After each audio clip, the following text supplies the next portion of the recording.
Hello everyone, this is Bhagirath और आज की इस वीडियो में बात करने वाला हूं मैं अपने टीसीएस इंटरव्यू एक्सपीरियंस के बारे में। तो इस वीडियो में टीसीएस सिलेक्शन प्रोसेस की काफी डिटेल में बात करने वाला हूं। जो लोग भी प्लेसमेंट की प्रिपरेशन कर रहे हैं या फिर प्लेसमेंट में बैठने वाले वीडियो को लास्ट तक देखें ताकि उनको टीसीएस में सिलेक्शन प्रोसेस की काफी डिटेल में जानकारी मिल सके। So make sure to watch this video till the end. So let's get started.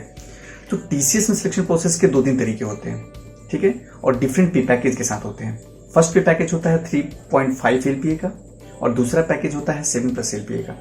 जो 3.5 LPA का पैकेज होता है उसमें सिलेक्शन के भी 2 तरीके होते हैं। एक होता है कोड वीटा और दूसरा होता है NQT। NQT यानी कि नेशनल क्वालिफायर टेस्ट। उस एग्जाम में बेसिकली कुछ इंग्लिश से क्वेश्चन पूछे जाते हैं, कुछ एप्टीट्यूड के क्वेश्चन होते हैं और एक कॉम्पिटिटिव कोडिंग बेसिक क्वेश्चन होता है, कॉम्पिटिटिव कोडिंग बेस्ड, जिसको आप C या C++, जावा और पाइथन में उसको सॉल्व कर सकते हैं या फिर उसको बना सकते हैं।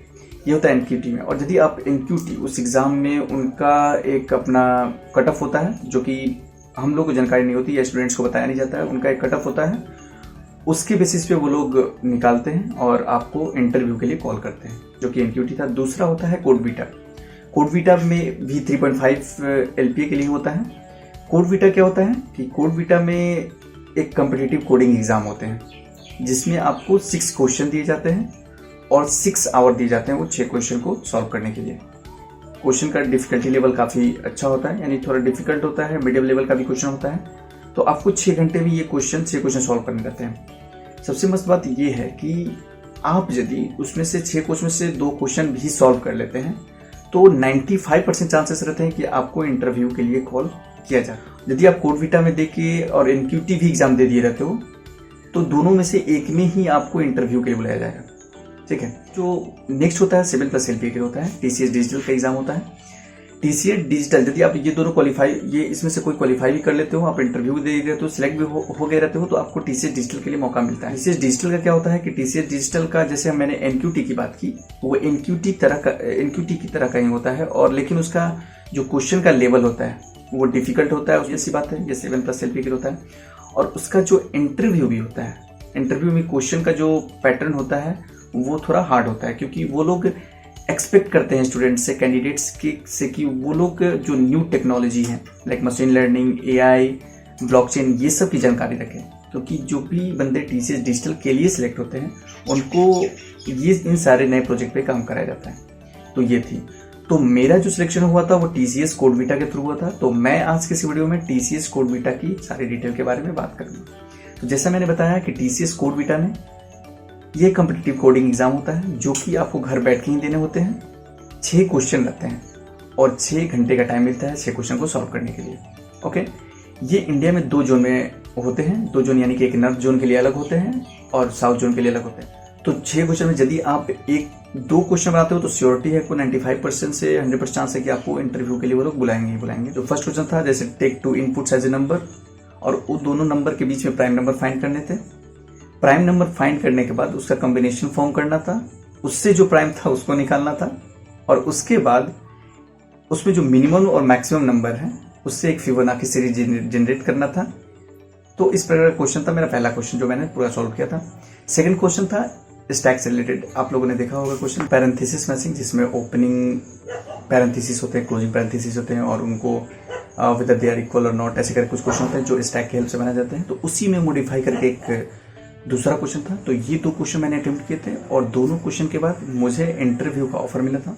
और 2 सेशन में इंटरव्यू होते हैं। एक होता है मॉर्निंग सेशन, सुबह के टाइम होते हैं जो आपको 7 और 8 बजे के आसपास बुलाते हैं, और दूसरा आफ्टरनून सेशन जिनको 12 से 1 बजे के आसपास बुलाते हैं। आप वहां पे जाते हो, सबसे पहले आपको एक TCS का एप्लीकेशन फॉर्म होता है जो कि TCS पोर्टल से ही डाउनलोड होता है। वो डाउनलोड करके ले जाना होता है, अपना रिज्यूमे डाउनलोड करके अपना रिज्यूमे ले जाना होता है, अपना जो डॉक्यूमेंट्स होते हैं वो ले जाना होता है, उसको सबसे पहले वहां पे वेरीफाई करते हैं। मैं बात कर रहा हूँ अपनी इंटरव्यू की। ओके, TCS पैनल के साथ होता है। तो उसमें 3 लोग होते हैं। टेक्निकल में जो आप रिज्यूमे में डालते हो, जैसे आप CSC गए हो और subject data structure algorithm, DBMS operating system, computer network, तो आप जो चीज़ पे आपका कमांड है, भले वो 2 या 3 ही चीज़ है या एक ही चीज़ है, तो उतना ही रिज्यूमे में डालें जिसके बारे में आप वहाँ पे बोल सको। आप वो क्वेश्चन पूछेंगे, यदि आप नहीं बताते हो तो बहुत ही नेगेटिव फीडबैक बनता है। तो ट्राई करें कि आप वही सब चीज़ डालें अपने रिज्यूमे में जो आपको आते हैं। लाइक डेटा स्ट्रक्चर एल्गोरिदम तो मस्ट है, आपको आने ही चाहिए, आप नहीं भी लिखोगे तो वो पूछेंगे ही। सी से क्वेश्चन पूछते ही हैं, तो डेटा स्ट्रक्चर एल्गोरिदम लिख सकते हो, सी लिख सकते हो, और DBMS operating system computer network में से तीनों में से कोई एक लिख सकते हो। और यदि कोई एक्स्ट्रा जानते हो like machine learning, AI, deep learning वगैरह कुछ जानते हो, ये सब मेंशन कर सकते हो। ये सब था टेक्निकल क्वेश्चन। जो मैंने लिख के रखा था वो था डेटा स्ट्रक्चर, DBMS और कोर जावा था मेरा। तो इससे कुछ बेसिक क्वेश्चन होते हैं, जो बेसिक क्वेश्चन वो लोग पूछते हैं। तो ये बहुत ही इंपॉर्टेंट है कि आप एक प्रोजेक्ट बनाओ, ट्रेन टेक्नोलॉजी उस पर बनाते हो तो ये काफ़ी आपके लिए प्लस पॉइंट होता है। तो आप ट्राई करो कि आप न्यू ट्रेन टेक्नोलॉजी जैसे मशीन लर्निंग है या डीप लर्निंग है या ब्लॉकचेन है, इस चीज़ पे प्रोजेक्ट बनाओगे तो ये काफ़ी एक पॉजिटिव इंप्रेशन बनाता है। जो मेरा प्रोजेक्ट था वो मशीन लर्निंग से था। और हाँ, सबसे इंपॉर्टेंट चीज़ है कि कॉन्फिडेंट। आप जब वहाँ जा रहे हो तो आपको कॉन्फिडेंट रहना पड़ेगा, तभी आप वहाँ से पॉजिटिवली वहाँ पे इंटरेक्ट कर पाओगे। ठीक है, तो ये सब तभी बनेगी जब आपके पास वो नॉलेज और इन्फॉर्मेशन रहेंगे। तो ये था प्रोजेक्ट के बारे में। और ये सब होने के बाद HR कुछ बेसिक क्वेश्चन पूछते हैं like where are you from, और नाइट शिफ्ट और डे शिफ्ट कर पाओगे नहीं, ये सब बेसिक क्वेश्चन होते हैं। तो ओवरऑल जो बात है कोड TCS में कोड बीटा के थ्रू मेरा जो सिलेक्शन हुआ था उसकी मैं बात करूँ तो 6 क्वेश्चन आते हैं। उसमें से यदि आप 2 क्वेश्चन सॉल्व करते हैं तो आपका इंटरव्यू में कॉल जरूर आएगा।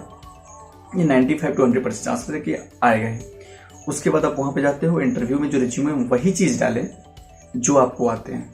और हाँ, डेटा स्ट्रक्चर और C जो लैंग्वेज है उसकी जरूर इन्फॉर्मेशन रखें, उसकी जो बेसिक क्वेश्चन पूछे जाते हैं वो सब चीज़ देख ले। बहुत हार्ड क्वेश्चन नहीं पूछते हैं, बहुत ही बेसिक क्वेश्चन आते हैं।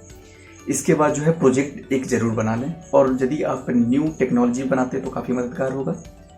और इसके बाद HR का जो होता है वो होता है, तो काफ़ी हार्ड नहीं होता है। और यदि आप ट्राई करो तो आप वो सब कर सकते हो। और हाँ, कुछ कभी कभी पजल भी पूछ लेते हैं वो लोग, तो आप नेट पे जाके सर्च करो सिंपल पजल्स, वो 10-20 पजल आप देख लो वहाँ से, उसी के अंदर बेसिकली वो लोग उसी से पूछते हैं जनरली।